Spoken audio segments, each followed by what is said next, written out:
We return once again to Psalm 141, verses 3. Set a guard, O Lord, over my mouth, and keep watch over the door of my lips.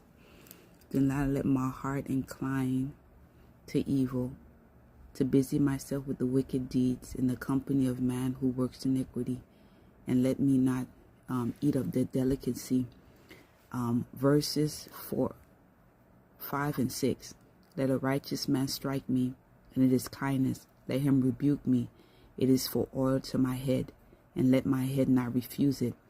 Here again, we have begun with the psalmist imploring God in prayer to keep him, to keep his mouth, to keep his heart in verse 4.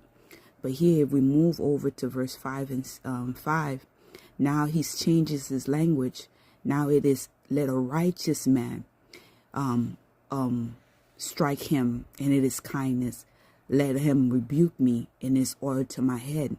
How many of us think that other people in the faith correcting us, reproving us, is righteousness?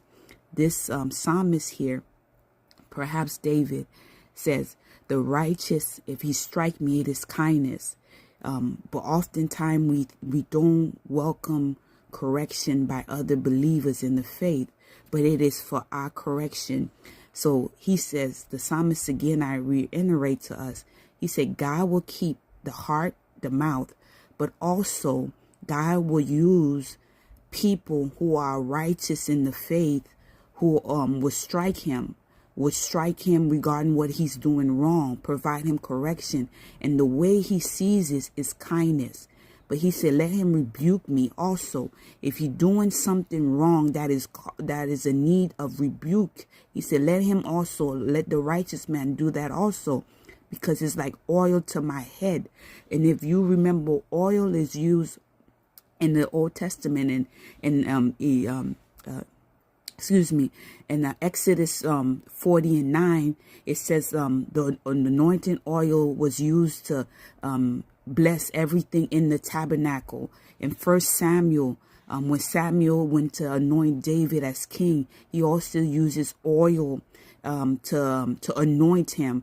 But Jesus also in Matthew speaks about how he was inclined at the table. They used oil. Mary used oil to anoint his head. So the oil used here was to set apart. So the correction of the righteous is kindness, to make the one more wise. But the oil that is used on the head of the psalmist here also is to set him apart. So man could correct us